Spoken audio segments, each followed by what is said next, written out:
6 अगस्त 1945 को संयुक्त राज्य अमेरिका ने जापान के शहर हिरोशिमा पर परमाणु बम गिराया था, जिसके महज 1 मिनट के अंदर हिरोशिमा नगर पूरी तरह तबाह हो गया। किसी ने सपने में भी नहीं सोचा होगा कि यह मानव इतिहास का सबसे पहला परमाणु बम था। इसके महज 3 दिन बाद 9 अगस्त 1945 को अमेरिकी B-29 नागासाकी शहर के ऊपर मंडराता हुआ नजर आया। ये जानकर आपके मन में एक सवाल जरूर उठेगा, आखिर क्यों इतने खतरनाक बम हिरोशिमा नगर और नागासाकी शहर में गिराए गए थे। दोस्तों, हम इस बात को बचपन से सुनते हुए आ रहे हैं कि अमेरिका ने नागासाकी नगर में हिरोशिमा नगर पर परमाणु बम गिराया था। आज इस बात को हम पूरी तरह क्लियर कर देते हैं, आखिर किस कारण की वजह से अमेरिका ने जापान के हिरोशिमा नागासाकी शहर में परमाणु बम गिराया था। दोस्तों, हमें उम्मीद है कि आप वीडियो को लाइक अवश्य करेंगे और चैनल को भी सब्सक्राइब जरूर करेंगे। तो चलिए शुरू करते हैं। 6 अगस्त 1945 का दिन सुबह का समय था और गर्मियों का मौसम था। आसमान नीला और साफ दिखाई दे रहा था और सूरज की किरणें आम दिन की तरह एहसास दिला रही थी। सुबह का समय था तो लोग अपनी दिनचर्या में व्यस्त थे। दफ्तर में कर्मचारी अपने टेबल में पहुंचे ही थे और स्कूल में बच्चों का पहला पीरियड शुरू होने वाला था। चारों तरफ शांत माहौल था और एक सामान्य शहर में जो होता है ऐसा ही यहाँ भी था। लेकिन तभी अचानक आसमान में एक अजीब सा दृश्य दिखाई देता है। लोगों ने देखा कि एक अमेरिका विमान B-29 शहर के ऊपर से गुजर रहा है। किसी ने इसे नज़रअंदाज किया तो किसी ने इसे ध्यान से देखा। हालांकि ये कोई नई बात नहीं थी, इससे पहले जापान में कई हवाई हमले हुए थे, लेकिन इस बार जो होने वाला था वह उनके कल्पना से भी कहीं अधिक परे था।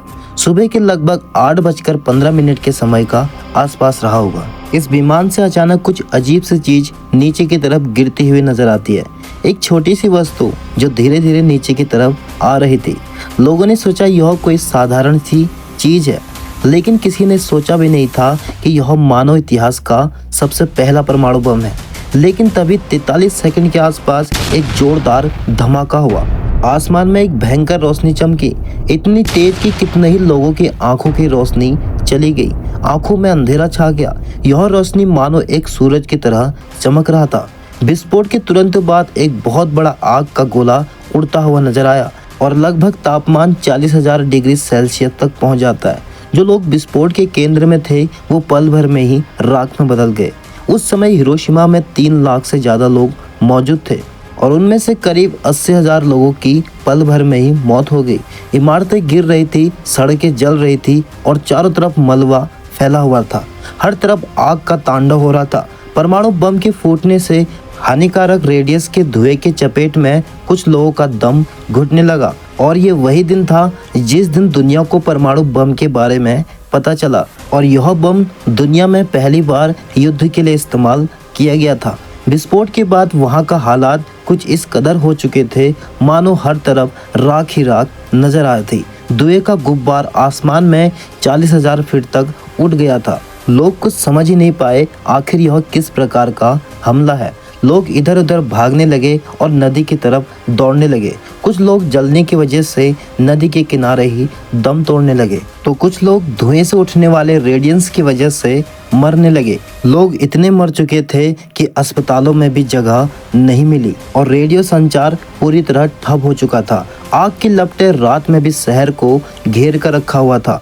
जापान के हिरोशिमा नगर में परमाणु बम गिराने के बाद अमेरिका ने जापान को 72 घंटे का समय दिया और कहा कि तुम आत्म समर्पण कर लो, लेकिन जापानी सरकार ने इस प्रस्ताव को नकार दिया। लेकिन फिर अंत में वही होता है। इसके ठीक 3 दिन बाद एक और हवाई जहाज जापान की काली रात बनकर अमेरिका से उड़ान भरता है और इस बार यह जापान के नागासाकी शहर के ऊपर आसमान में उड़ता हुआ नजर आता है। हालांकि हिरोशिमा नगर में परमाणु बम गिरने की वजह से पूरे जापान में यह खबर फैल चुकी थी।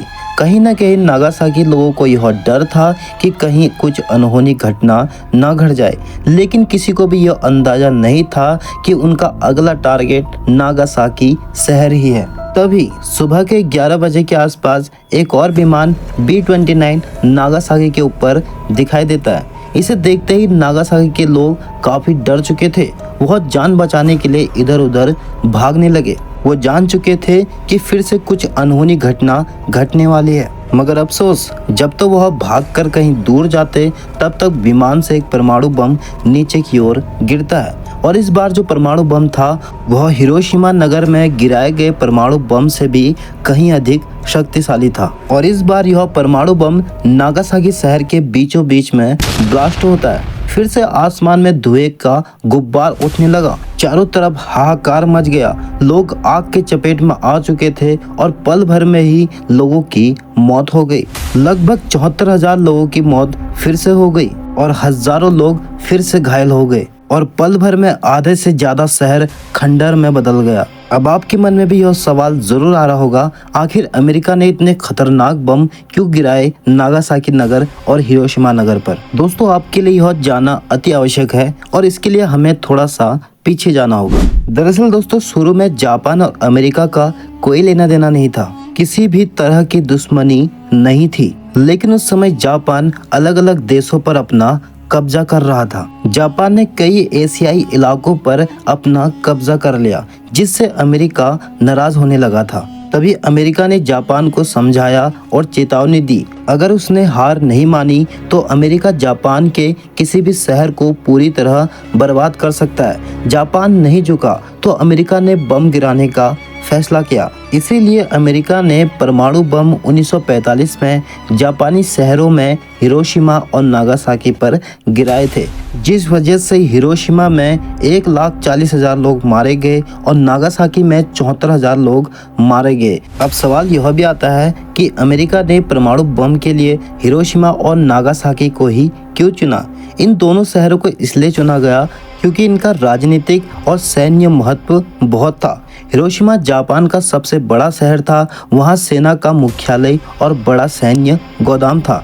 इसलिए अमेरिका ऐसे शहरों को निशाना बनाना चाहता था जिससे जापान की युद्ध की क्षमता को बड़ा नुकसान पहुंच सके। और इसी के बाद जापानी सेना ने पीछे हटना शुरू कर दिया और एक हफ्ते के अंदर जापान ने अमेरिका समेत बाकी मित्र देशों के सामने सरेंडर कर दिया। दोस्तों, द्वितीय विश्व युद्ध के दौरान हिरोशिमा और नागासाकी पर परमाणु बम गिराने की घटना ने जापान को गहरा जख्म दिया है।